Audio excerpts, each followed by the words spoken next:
Kyle Hendricks commented, I'd like to discuss why NASCAR absolutely refuses to attempt any sort of horsepower increase in testing. They tried a bunch of things in the original testing of the next gen, and what is it that actually made the difference? More horsepower.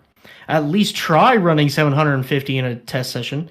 The fact that NASCAR wants to use every excuse imaginable to not test more horsepower is the most concerning issue with the sport currently, in my opinion.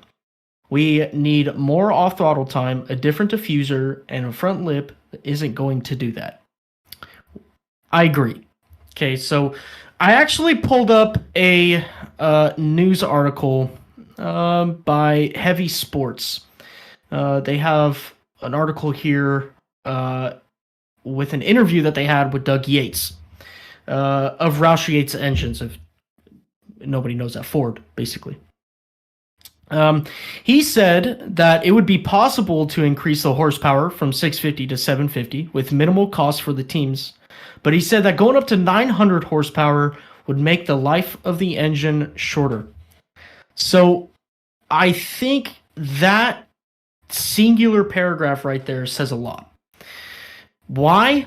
Because I think that NASCAR views the 670 to 750 jump as a decrease in reliability, when in reality, it's more than likely just a little bit of a hotter tune to these motors, because we know they're detuned.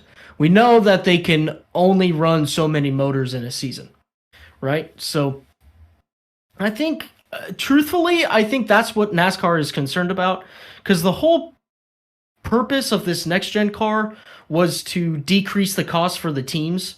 Part of that is to decrease the cost for the engines, obviously. While I agree that more off-throttle time and 2 black marks from turn 2 Martinsville to turn 3 Martinsville is needed, I just don't think that NASCAR wants to entertain anything. Yes, they're making all the excuses in the book. Why? Reliability? I don't know. Can anybody answer that, really? I mean, really, can anybody answer that? We don't know. I mean, we on this channel we say a lot of goofy and silly things sometimes with Big Daddy NASCAR, but I mean this is exactly what we're talking about. This isn't. This is just something where people ask and ask and ask, and Jay brought up a great point with the casuals. I don't think the casuals even know what they want to watch.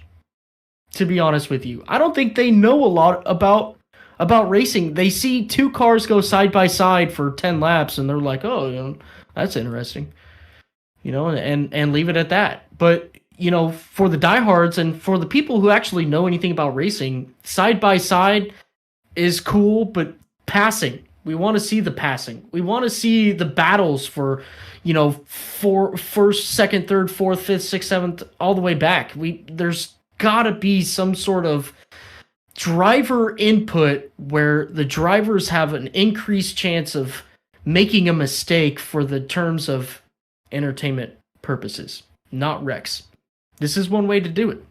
750 horsepower is not a big leap. Doug Yates said it himself in multiple interviews. I just pulled up one. And I even pulled up one where they said it would cost about $40,000. And I don't know if that's a singular engine. I don't know if that's a month time. I don't know if that's a one-time deal. I don't know. But in the grand scheme of things, when a charter costs $15 million and an engine tune to create better racing for $40,000 is kind of a no-brainer to me, in my opinion.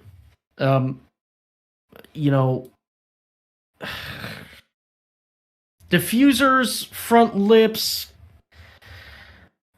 I don't even know why we're even messing with them. We took them off the car of tomorrow, the splitters, because they were just a hassle. The diffusers were... I don't know if the car was built around the diffuser or if the diffuser was put on the car to increase the downforce that they were hoping to get without the diffuser or whatever. To me, it just adds a whole bunch of mumbo-jumbo BS to a car that doesn't need it, honestly. My opinion, low horsepower, or I'm sorry, low downforce, high horsepower. Let the drivers drive the car and flex. Let them flex. Let them show their driver talent. Let them, let them do what the drivers have been doing in previous generations of NASCAR. I think that now drivers have so many hoops to go through in terms of setups and diffusers and splitters thrown at them by NASCAR that it's just it's manufactured racing. I agree 100% with you, Kyle. I don't know if there is. I don't even think God can change NASCAR's mind as a sanctioning body. We all know what is needed, but there's some sort of ulterior motive going on that we just don't know, and it just won't change.